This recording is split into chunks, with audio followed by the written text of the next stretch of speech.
ടീച്ചറമ്മയുടെ ഇന്നത്തെ എപ്പിസോഡിലേക്ക് എല്ലാവർക്കും സ്വാഗതം. വീഡിയോ ആദ്യമായി കാണുന്നവരാണെങ്കിൽ സപ്പോർട്ട് ചെയ്ത് സബ്സ്ക്രൈബ് ചെയ്ത് ലൈക്ക് ചെയ്യാൻ മറക്കല്ലേ. ലക്ഷ്മിയുടെ വിവരങ്ങൾ അന്വേഷിച്ചുകൊണ്ട് ശിവരാമേട്ടനും ഭാര്യ ലില്ലിക്കുട്ടിയും അവളെ വിളിക്കുന്നുണ്ട്.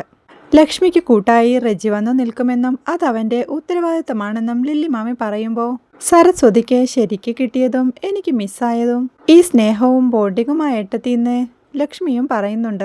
അപ്പോഴേക്കും ശിവരാമേട്ടൻ ലില്ലിക്കുട്ടിയുടെ കയ്യിൽ നിന്നും ഫോൺ വാങ്ങിക്കൊണ്ട്, നീ ഒന്നും പറയണ്ട, റെജി അങ്ങ് വന്നോളൂ. നീ ഒരു ചികിത്സയ്ക്ക് ഒറ്റയ്ക്ക് പോയി നിൽക്കാനോ? ഞാനും പിള്ളേരും ഉള്ളപ്പോൾ അത് നടക്കില്ല എന്ന് ശിവരാമേട്ടൻ പറയുമ്പോൾ, ഓ ഇത് ഇത്ര വലിയ ഇഷ്യൂ ഒന്നും ആക്കല്ലേ എൻ്റെ ശിവരാമേട്ടാ. റെജി വന്ന് നിൽക്കട്ടെ, എനിക്ക് സന്തോഷമേ ഉള്ളൂ. എനിക്ക് മിണ്ടിയും പറഞ്ഞിരിക്കാൻ ഒരാളാവുമല്ലോ. വെറുതെ മെനക്കെട്ട് വന്നിരുന്ന് റെജിക്ക് ബോറാവണ്ടെന്നേ ഞാൻ ഉദ്ദേശിച്ചുള്ളൂ എന്ന് ലക്ഷ്മി പറയുമ്പോഴേക്കും അത് മൊബൈൽ സ്പീക്കറിലൂടെ കേട്ടോണ്ടിരുന്ന റെജി അപ്പച്ചൻ്റെ കയ്യിൽ നിന്ന് ആ ഫോൺ പിടിച്ചു വാങ്ങിക്കൊണ്ട്, അപ്പാ എനിക്ക് ബോറടിയൊന്നുമില്ല, എനിക്ക് കുറച്ച് അമേരിക്കൻ വിശേഷങ്ങൾ കേൾക്കാലോ എന്ന് അവനും പറയുന്നുണ്ട്. ശരി എൻ്റെ പൊന്നു മോനെ, ഇങ്ങ് പോരെന്ന് ലക്ഷ്മി പറയുമ്പോഴേക്കും ശിവരാമേട്ടൻ വീണ്ടും അവൻ്റെ കയ്യിൽ നിന്ന് ഫോൺ വാങ്ങിക്കൊണ്ട്, ലച്ചു അവനിപ്പോൾ പുറപ്പെടും, എന്തെങ്കിലും കൊണ്ടുവരാനുണ്ടെങ്കിൽ പറയണേ എന്ന് പറയുമ്പോഴേക്കും ഇവിടെ വേറൊന്നും ആവശ്യമില്ല ശിവരാമേട്ടാന്ന് ലക്ഷ്മിയും. താൻ പിന്നെ വിളിക്കാമെന്ന് പറഞ്ഞ് ശിവരാമേട്ടൻ കോൾ കട്ട് ചെയ്യുന്നുണ്ടേ. ശിവരാമൻ ചേട്ടൻ അപ്പോഴേക്കും മകൻ റെജിയോടായി, ഇട റെജി പെട്ടെന്നിറങ്ങ്, അവളാണേൽ വേണ്ടാന്നൊക്കെ പറയും, നാട്ടിൽ അവൾ വന്ന് നിൽക്കുമ്പോൾ നമ്മളാണെങ്കിൽ കണ്ടറിഞ്ഞ് എന്തെങ്കിലുമൊക്കെ ചെയ്യണ്ടേ എന്ന് ശിവരാമേട്ടൻ പറയുമ്പോഴേക്കും പിന്നല്ലാതെ എന്ന് പറഞ്ഞുകൊണ്ട് ലില്ലിക്കുട്ടിയും സപ്പോർട്ട് ചെയ്യുന്നുണ്ടേ. പിന്നീട് ഒരു റെസ്റ്റോറൻറ്റിലെത്തുന്ന ടീച്ചറമ്മയെയും കനിയെയും വീണയുമാണ് കാണിക്കുന്നത്.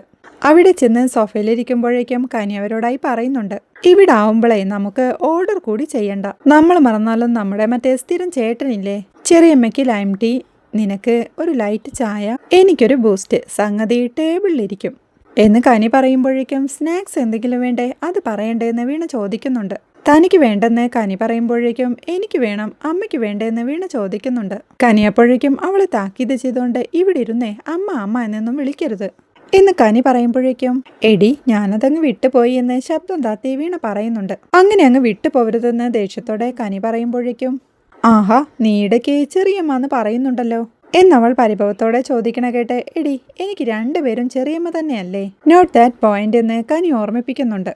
തനിക്ക് സ്നാക്സ് വേണ്ടെന്നും നീ പറഞ്ഞൊന്നും ടീച്ചറമ്മ വീണയോടായി പറയുമ്പോൾ, നിങ്ങൾക്ക് രണ്ടാൾക്കും വേണ്ടെന്ന് പറഞ്ഞിട്ട് അവസാനം ഞാൻ പറയുമ്പോൾ എന്നെ പലഹാര കൊതിച്ചാണെന്ന് പറയരുത് എന്ന് വീണ പറയുന്നുണ്ട്.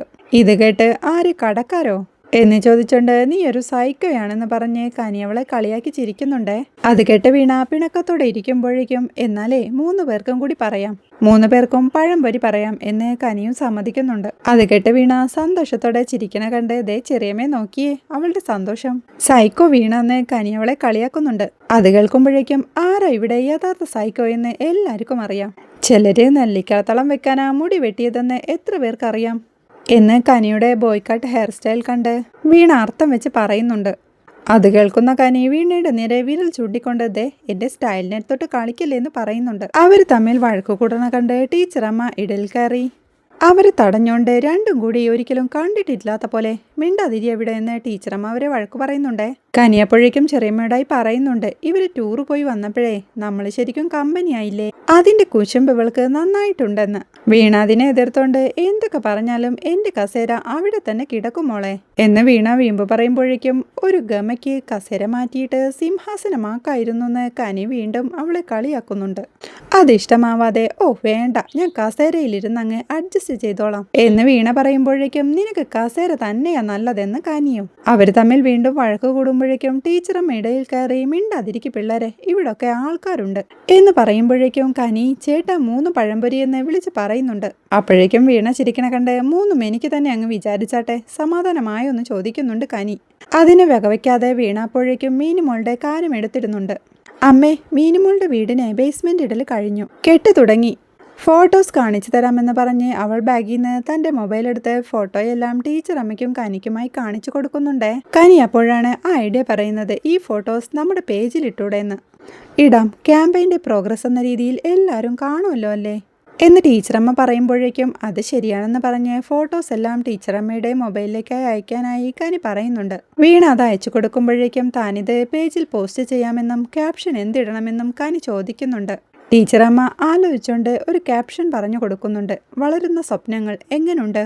സ്വപ്നങ്ങൾ വളരട്ടെ എന്ന് പറഞ്ഞുകൊണ്ട് കനിയ ഫോട്ടോസ് സോഷ്യൽ മീഡിയയിലെ ടീച്ചറമ്മ പേജിൽ പോസ്റ്റ് ചെയ്യുന്നുണ്ട്. ഇങ്ങ് തന്നെ ഞാനൊന്ന് നോക്കട്ടെ എന്നും പറഞ്ഞ് ടീച്ചറമ്മ മൊബൈൽ വാങ്ങി ഫോട്ടോസ് എല്ലാം നോക്കുമ്പോഴേക്കും ക്യൂട്ട് വീടല്ലേന്ന് വീണയും ചോദിക്കുന്നുണ്ട്. അവിടെ വെൽനസ് സെന്ററിൽ നിന്ന് ലക്ഷ്മിയും സോഷ്യൽ മീഡിയ പേജ് നോക്കിക്കൊണ്ടിരിക്കുകയായിരുന്നു. ആഹാ, പുതിയ പോസ്റ്ററൊക്കെ വന്നിട്ടുണ്ടല്ലോ, വളരുന്ന സ്വപ്നം എന്ന് വായിച്ചോണ്ട് ഇപ്പോൾ പേജിന്റെ അഡ്മിൻ ലൈവ് ആയിരിക്കും. ഒന്നുകൂടി ട്രാക്കർ ലിങ്ക് അയച്ചു നോക്കാം, എറിഞ്ഞുകൊണ്ടേ ഇരിക്കുക. എപ്പോഴാ അഡ്മിൻ വീഴുന്നെന്ന് പറയാൻ പറ്റില്ലല്ലോ എന്ന് പറഞ്ഞുകൊണ്ട് ആ പേജിലേക്ക് വീണ്ടും ട്രാക്കർ ലിങ്ക് അയക്കുന്നുണ്ട്. ടീച്ചറമ്മ തന്റെ പോസ്റ്റ് എല്ലാം നോക്കിക്കൊണ്ട് ഒരുപാട് ലൈക്കും കമന്റ്സും എല്ലാം വരുന്നുണ്ട് എന്ന് പറഞ്ഞുകൊണ്ട് കമന്റ്സ് എല്ലാം വായിക്കുന്നുണ്ട്. ഇതിലും വലിയ പുണ്യപ്രവൃത്തിയൊന്നുമില്ല. ചങ്ങാതിക്കൊരു വീട്, ഗ്രേറ്റ് ജോബ്. എല്ലാ സ്കൂളുകൾക്കും ഇത് മാതൃകയാവട്ടെ. ചങ്ങാതിക്കൊരു വീട് വഴി വീടില്ലാത്ത എല്ലാ കുട്ടികൾക്കും വീടാവട്ടെ എന്നിങ്ങനെയുള്ള കമന്റ്സ് എല്ലാം വായിച്ചുകൊണ്ടിരിക്കുന്നുണ്ട് ടീച്ചറമ്മ. ലക്ഷ്മിയും ആ സമയത്ത് വോയിസ് മെസ്സേജ് അയക്കുന്നുണ്ട്. ഞാൻ കുറേ മെസ്സേജ് അയച്ചു. ഈയൊരു നല്ല കാര്യം ചെയ്യണതിന്റെ പിന്നിൽ ആരാന്നറിയാൻ വേണ്ടിയിട്ടാ.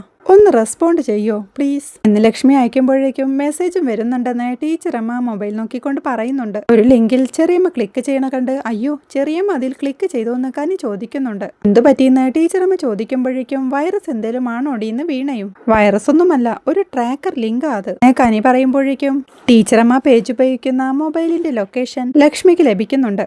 കഫേ ലൈഫ് കച്ചേരി ജംഗ്ഷൻ എന്ന് ലക്ഷ്മി അഡ്രസ് വായിക്കുമ്പോഴേക്കും ആരോ നമ്മുടെ ലൊക്കേഷനും അഡ്രസ്സും കിട്ടാൻ വേണ്ടി അയച്ചിരിക്കുന്ന ലിങ്ക് ആണെന്ന് കനി ടീച്ചറമ്മയോടായി പറയുന്നുണ്ട്. ചെറിയമ്മയാണെങ്കിൽ അതിൽ ക്ലിക്കും ചെയ്തു. അയച്ചവർക്കാണെങ്കിൽ എന്തായാലും നമ്മുടെ ലൊക്കേഷൻ ഡീറ്റെയിൽസ് കിട്ടിക്കാണും എന്ന് കനി പറയുമ്പോഴേക്കും ടീച്ചറമ്മയ്ക്കും ആകെ പരിഭ്രമമാവുന്നുണ്ട്. ലക്ഷ്മി അപ്പോഴേക്കും തന്റെ ബാഗിൽ നിന്ന് ഒരു പേപ്പർ എടുത്ത് ആ അഡ്രസ് നോട്ട് ചെയ്ത് വെക്കുന്നുണ്ട്. അതിനിപ്പോ നമ്മളിരിക്കുന്ന ഈ കോഫി ഷോപ്പ് ട്രാക്ക് ചെയ്തിട്ട് എന്ത് കിട്ടാനാ? ഒന്നും കിട്ടില്ല എന്നൊന്നും പറയാൻ പറ്റില്ല, നല്ല ചൂട് പഴംപൊരി കിട്ടും എന്ന് വീണ പറയണ കേട്ട് എടി പഴംപൊരി കഴിച്ചിട്ട് നിന്റെ ഉള്ള ബോധം കൂടി പോയോന്ന് കനി ചോദിക്കുന്നുണ്ട്. കനിയോട് ചെറുതായ പരിഭവത്തോടെ ഇരിക്കുമ്പോഴാണ് വീണയ്ക്ക് ആ കാര്യം ഓർമ്മ വരുന്നത്. എടി ട്രാക്കർ ലിങ്ക് ആണെങ്കിലേ അത് ലക്ഷ്മി കുഞ്ഞിയാ. എന്നോടന്ന് പേജിന്റെ വിവരങ്ങൾ തിരക്കിയപ്പോഴും നമ്മുടെ ഭാഗത്ത് എവിടെ നിന്നാ ആ പേജ് ഓപ്പറേറ്റ് ചെയ്യുന്നു എന്നാ പറഞ്ഞത്. എങ്ങനെ അറിഞ്ഞുന്ന് ഞാൻ ചോദിച്ചപ്പോ ട്രാക്ക് ചെയ്ത കാര്യവും എന്നോട് പറഞ്ഞു. വീണ പറയണ കേട്ട് ഓ അപ്പോ ലക്ഷ്മി കുഞ്ഞാ നമ്മളെ ഫോളോ ചെയ്യുന്നുണ്ടോ എന്ന് കനി ചോദിക്കുമ്പോഴേക്കും എടി നമ്മളിരിക്കുന്ന സ്ഥലം ഇപ്പൊ അറിഞ്ഞിട്ട് എന്തിനാന്ന് ടീച്ചറമ്മയും പേടിയോടെ ചോദിക്കുന്നുണ്ട്. കുഞ്ഞാ ടീച്ചറമ്മ പേജിന്റെ അഡ്മിൻ ആരാ, എവിടെന്നാ ഓപ്പറേറ്റ് ചെയ്യുന്നതെന്ന് അറിയാൻ വേണ്ടി ആയിരിക്കും. ലൊക്കേഷൻ കൃത്യമായി കിട്ടത്തൊന്നുമില്ല, പല ആപ്പുകളും അതിനെ റെസ്ട്രിക്റ്റ് ചെയ്യും എന്ന് പറഞ്ഞുകൊണ്ട് ടീച്ചറമ്മയോടായി ചെറിയമ്മേ ദേ ഇനി ഇങ്ങനത്തെ ലിങ്കുകളിലൊന്നും ക്ലിക്ക് ചെയ്യില്ല കേട്ടോ എന്ന് കനി ഉപദേശിക്കുന്നുണ്ട്. ടീച്ചറമ്മ കായ്കൂപ്പി ടെൻഷനോടെ ഓ ഞാൻ ഇനി ഒന്നിലും അമർത്തുന്നില്ല പോരെ എന്ന് പറയുമ്പോഴേക്കും കനി ആ മൊബൈൽ എടുത്തോണ്ട് നമ്മുടെ പേജിന്റെ കാര്യങ്ങളൊക്കെ ഒന്ന് നോക്കണം, ഒന്ന് ശ്രദ്ധിച്ചാൽ മതി എന്ന് കനി പറയുന്നുണ്ട്. അതെ എനിക്കിതിന്റെ കാര്യങ്ങളൊന്നും വല്ല പിടിയില്ലാത്തോണ്ട് എന്തെങ്കിലും പിശക് പറ്റുമെന്നാ എന്റെ പേടി എന്ന് ടീച്ചറമ്മ ടെൻഷനോടെ പറയുമ്പോൾ അത് പേടിക്കൊന്നും വേണ്ട, വേറെ പ്രശ്നങ്ങളൊന്നും വരത്തില്ലെന്ന് കനിയും ടീച്ചറമ്മയെ ആശ്വസിപ്പിക്കുന്നുണ്ട്. അഡ്രസ് എല്ലാം എഴുതി കഴിഞ്ഞ് കിലോമീറ്റർ എല്ലാം കണക്ക് കൂട്ടിക്കൊണ്ടിരിക്കുമ്പോഴാണ് റജി അങ്ങോട്ട് വരുന്നത് ലക്ഷ്മി കാണുന്നത്. റജി എന്ന് ലക്ഷ്മി വിളിക്കുമ്പോഴേക്കും അപ്പ എന്ന് വിളിച്ചോണ്ട് റജിയും ലക്ഷ്മിയുടെ അരികിലേക്കായി എത്തുന്നുണ്ട്. ഇരിക്കുന്ന ലക്ഷ്മി പറയുമ്പോ അവൻ ആ കസേരയിലേക്ക് ഇരുന്നോണ്ട് ലക്ഷ്മിയെ തന്നെ സ്നേഹത്തോടെ നോക്കിക്കൊണ്ടിരിക്കുന്നുണ്ട്. അതുകൊണ്ട് ലക്ഷ്മി ചോദിക്കുന്നുണ്ട് എന്താ റജി, അവളെ സരസ്വതിയെ ഓർത്തു അല്ലേന്ന്. അതേ അപ്പാന്ന് റജി പറയുമ്പോഴേക്കും അല്ല ജംഗ്ഷനിൽ നിന്ന് ഇങ്ങോട്ട് ഓട്ടോ കിട്ടിയോന്ന് ലക്ഷ്മി ചോദിക്കുന്നുണ്ട്. ജംഗ്ഷനിൽ നിന്ന് ഇങ്ങോട്ട് ഒറ്റ നടത്തം നടന്നെന്ന് റജി പറയുമ്പോഴേക്കും ഇങ്ങോട്ട് കുറച്ച് ദൂരമില്ലെന്ന് ലക്ഷ്മിയും.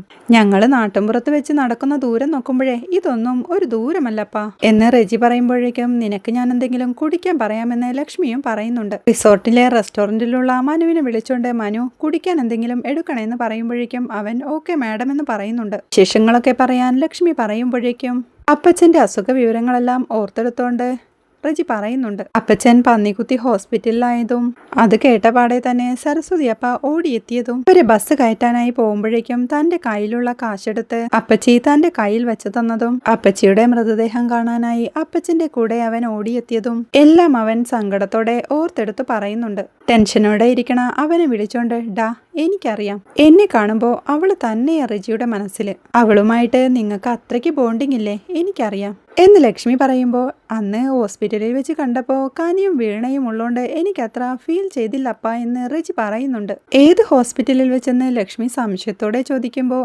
അവിടെയുള്ള താലൂക്ക് ഹോസ്പിറ്റലില്. അപ്പൊ അതൊക്കെ മറന്നോന്ന് റജി ചോദിക്കുമ്പോഴേക്കും ലക്ഷ്മിയും എന്തോ ഓർത്ത് സംശയത്തോടെ ഇരിക്കുന്നുണ്ട്. അത് പുറത്തു കാണിക്കാതെ അന്ന് വയ്യാതായതിനു ശേഷം ചെറിയൊരു മെമ്മറി ലോസ് ഉള്ളതുപോലെ ഇപ്പോൾ ഓർമ്മ വരുന്നു എന്ന് ലക്ഷ്മി പറയുമ്പോഴേക്കും ജ്യൂസുമായി മനുവും എത്തുന്നുണ്ട്. അപ്പോഴേക്കും ലക്ഷ്മിയുടെ ലേഡി ഡോക്ടറും അങ്ങോട്ട് എത്തുന്നുണ്ട്. റജിയെ കണ്ട് നാട്ടിൽ നിന്ന് ഗസ്റ്റൊക്കെ വന്നു തുടങ്ങിയല്ലോ എന്ന് ഡോക്ടർ ചോദിക്കുമ്പോഴേക്കും ഇത് ഗസ്റ്റ് അല്ല ഡോക്ടറെ, ചേട്ടന്റെ മോനാ. അപ്പയ്ക്ക് കൂട്ടിരിക്കാൻ വന്നതാണെന്ന് ലക്ഷ്മി പറയുന്നുണ്ട്.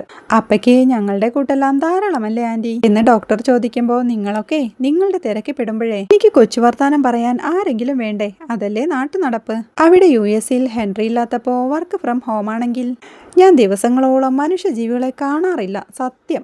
നാട്ടിൽ പക്ഷേ അതൊന്നും ഇവന്റെ അപ്പൻ ശിവരാമേട്ടൻ സമ്മതിക്കത്തില്ല എന്ന് ലക്ഷ്മി പറയുമ്പോൾ അങ്ങനെയാ നല്ല ഏട്ടന്മാരെന്ന് ഡോക്ടറും പറയുന്നുണ്ട്. ശിവരാമേട്ടന് വയ്യാത്തോണ്ടാ, അല്ലെങ്കിൽ ഞാൻ എത്തുന്നതിന് മുന്നേ പുള്ളി ഇവിടെ എത്തിയേനെ എന്ന് ലക്ഷ്മി പറയുമ്പോൾ റജിയും അത് സമ്മതിക്കുന്നുണ്ട്. കൊച്ചു വർത്തമാനം പറയാൻ വന്ന ഏട്ടനെ അപ്പയുടെ ഭക്ഷണം തന്നെ മതിയോ എന്ന് ഡോക്ടർ ചോദിക്കുമ്പോൾ ഓ എനിക്ക് ഏത് ഭക്ഷണവും ഓക്കെയാണ് എന്ന് റജിയും പറയുന്നുണ്ട്. അത് കേട്ട ലക്ഷ്മി അവന് താൻ കഴിക്കുന്ന ഭക്ഷണത്തെ പറ്റി പറഞ്ഞു കൊടുക്കുന്നുണ്ട്. എടാ അതെ ഞാനേ ഈ പുഴുങ്ങിയ പച്ചക്കറിയും കഞ്ഞിയും പയറും ഒക്കെയാ കഴിക്കുന്നേ, അത് പറ്റോ എന്ന് അവനോടായി ചോദിച്ചോണ്ട് ഡോക്ടറെ ഒരാൾക്ക് നോർമൽ ഫുഡ് അതല്ല ഇപ്പോ ഞാൻ റജിയുടെ കയ്യിൽ നിന്ന് കട്ടെടുത്ത് കഴിക്കുമെന്ന പേടിയുണ്ടോ എന്ന് ലക്ഷ്മി ഡോക്ടറോടായി ചോദിക്കുന്നുണ്ട്. പലരും മുന്നേ ഈ കളി കളിച്ചിട്ടുണ്ടെന്ന് ഡോക്ടർ പറയുമ്പോഴേക്കും അതെ എനിക്ക് അപ്പയ്ക്ക് കൊടുക്കുന്ന ഫുഡ് തന്നെ മതി എന്ന് റജി പറയണ കേട്ട് അതാ കൊച്ചു വർത്തമാനം പറയാൻ വന്ന ചേട്ടാ അതിന്റെ സ്പിരിറ്റ് എന്ന് ഡോക്ടറും. അവിടെ ചെടികൾക്കെല്ലാം സ്പ്രേ ചെയ്തുകൊണ്ടിരിക്കുന്ന മനുവിനോടായി മനുചേട്ടാ ഫുഡിന്റെ കാര്യമെല്ലാം നോട്ട് ചെയ്തോണേന്ന് ഡോക്ടർ വിളിച്ചു പറയുന്നുണ്ട്. അപ്പോഴാണ് ലക്ഷ്മി ഡോക്ടറോട് ആ കാര്യം ചോദിക്കുന്നത്. അതെ ഡോക്ടറെ ജസ്റ്റ് ഒന്ന് പുറത്തു പോയി വരാനുള്ള പെർമിഷൻ ഉണ്ടോന്ന്. ഇവിടെ പോവാനെന്ന് ഡോക്ടർ ചോദിക്കുമ്പോൾ ഇവിടെ നിന്നൊരു 4 കിലോമീറ്റർ അപ്പുറത്ത് മറ്റേ കച്ചേരി ജംഗ്ഷൻ വരെ എന്ന് ലക്ഷ്മി പറയുമ്പോൾ സത്യത്തിൽ പെർമിഷൻ ഒന്നും ഇല്ല, പെട്ടെന്ന് വരുമെങ്കിൽ താനൊന്ന് കണ്ണടച്ചേക്കാമെന്ന് ഡോക്ടർ പറയുന്നുണ്ട്.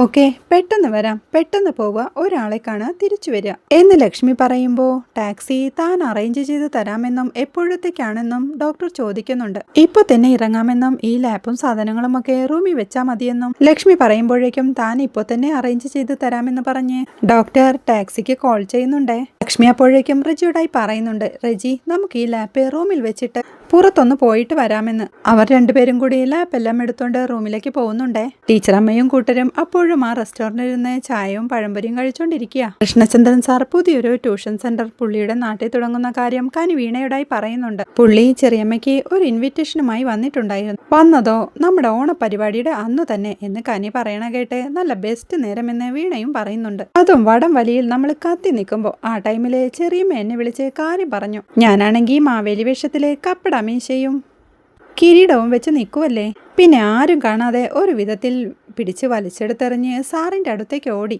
എന്ന് കനി പറയുമ്പോൾ അതിപ്പോ മറ്റേ കൊല്ലത്തിൽ പോയാലും സാറിന് ആളെ പിടികിട്ടില്ലല്ലോ എന്ന് ടീച്ചറമ്മയും. അത് ശരിയാ, നീ വലിച്ചു നീട്ടാതെ കാര്യം പറ കനി എന്ന് വീണ പറയുമ്പോൾ അന്നേരമേ സാറിന്റെ തലയിൽ ചക്ക വീണു എന്ന് കനി പറയണ കേട്ട് വീണ അമ്പരപ്പോടെ ഇരിക്കുമ്പോൾ എടി എന്തു വടിയെന്ന് ടീച്ചറമ്മ അവളെ വഴക്കു പറയുന്നുണ്ട്.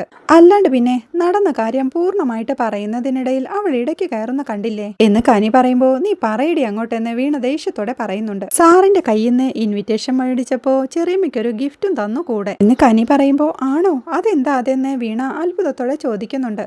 പറയും വെയിറ്റ്, ഇത്രയും സമാധാനക്കേട് പാടില്ല കേട്ടോ. എന്റെ ദൈവമേ കഷ്ടം തന്നെ ആ സന്തോഷ് ബ്രോയുടെ കാര്യം എങ്ങനെ സഹിക്കുന്നു എന്ന് കനി വീണ്ടും കളിയാക്കി പറയുമ്പോൾ എടി നീ സംഭവം പറ എന്ന് വീണ പറയുന്നുണ്ട്. നീ ചുമ്മാ ഇടയ്ക്കിങ്ങനെ കയറി ഫ്ലോ കളയല്ലേ എന്ന് വീണയെ താക്കീത് ചെയ്തോണ്ട് ചെറിയമ്മേ ഞാൻ ഇങ്ങനെയാണെങ്കിൽ അത് പറയത്തില്ല, എന്നെക്കൊണ്ട് വയ്യെന്ന് പറഞ്ഞ് കനി പിണക്കത്തോടെ ഇരിക്കുന്നുണ്ടേ. ഇത് കേട്ട് ടീച്ചറമ്മ കുഞ്ഞിയെ വഴക്ക് പറയുന്നുണ്ട്. എടി കുഞ്ഞി നീ ഒന്നും മിണ്ടാതിരിക്കേ, കനി പറയുന്നതൊന്ന് കേട്ടെ എന്ന് പറഞ്ഞോണ്ട് കനിയോട് പറയാനായി പറയുന്നുണ്ടേ. ഓ എന്റെ അമ്മേ ഇവളുടെ കഥ മുഴുവൻ കേൾക്കണമെങ്കിലേ 2 പഴംപൊരി കൂടെ പറയേണ്ടി വരും എന്ന് വീണ പറയുമ്പോൾ മിണ്ടാതിരിക്കാനെന്ന് ടീച്ചറമ്മ അവളെ വീണ്ടും വഴക്ക് പറയുന്നുണ്ടേ. അവളുടെ ഒരു പഴംപൊരി എന്ന് പറഞ്ഞ് കനി വീണ്ടും കളിയാക്കുമ്പോൾ കനി പറയങ്ങോട്ടെന്ന് ടീച്ചറമ്മയും. അനേ സാറിന്റെ കയ്യിൽ നിന്ന് മേടിച്ചിങ്ങ് പോരാൻ നേരത്തെ വിഷ്ണുവേട്ടൻ വീട്ടിലേക്ക് വരുന്നുണ്ടായിരുന്നു. ഞാൻ വിഷ്ണുവേട്ടനെ കണ്ടപാടെ വീട്ടിലേക്ക് പാഞ്ഞു. എല്ലാരും ആഘോഷത്തിന്റെ തിരക്കിലായതുകൊണ്ട് ഞാൻ പിൻവാതിലിലൂടെ അകത്തേക്ക് കയറി. പക്ഷേ മഹേഷേട്ടൻ ഞാൻ അകത്തേക്ക് പോകുന്നത് കണ്ടായിരുന്നു എന്ന് കനി പറയുമ്പോൾ അമ്പരപ്പോടെ ആണോ എന്നിട്ട് എന്തായി എന്ന് വീണ ചോദിക്കുന്നുണ്ട്. മഹേഷേട്ടനെ വീടിന്റെ ഉള്ളിൽ കൂടി വന്നിട്ട് എന്താ എന്റെ കയ്യിലെന്ന് ചോദിച്ചു. ഞാൻ എനിക്ക് വന്ന പാർസലാണെന്ന് പറഞ്ഞു. അപ്പോ അതാ എനിക്കെങ്ങനെ ഇവിടെ പാർസൽ വരാന്ന അടുത്ത ചോദ്യം. എന്നിട്ട് പാർസൽ മഹേഷേട്ടൻ തട്ടിപ്പറിക്കാൻ നോക്കി. ഞാൻ കൊടുക്കുവോ? നിന്നോട് കളിക്കുന്നത് പോലെ എൻ്റെ അടുത്ത് കളിക്കരുതെന്ന് ഞാൻ പറഞ്ഞു. പിന്നെ പുള്ളി പാർസൽ കൈക്കലാക്കാൻ നോക്കി. പിടി വലിയില് ആ ഇൻവിറ്റേഷൻ നിലത്ത് വീണു. പുള്ളിക്കത് കിട്ടി. പുള്ളി അത് വായിച്ചു. എനിക്കും കൃഷ്ണചന്ദ്രൻ സാറിനും ചെറിയമ്മ മുകളിലുള്ള കാര്യം അറിയാമെന്ന് ബോധ്യപ്പെട്ടു. അതറിഞ്ഞതും എൻ്റെ നേരെ അങ്ങ് എടുത്തു ചാടി. അപ്പോൾ ഞാനേ വിഷ്ണുവേട്ടൻ വരുന്നുണ്ട്, വിഷ്ണുവേട്ടനോട് പറഞ്ഞോളാന്നങ്ങ് പറഞ്ഞു.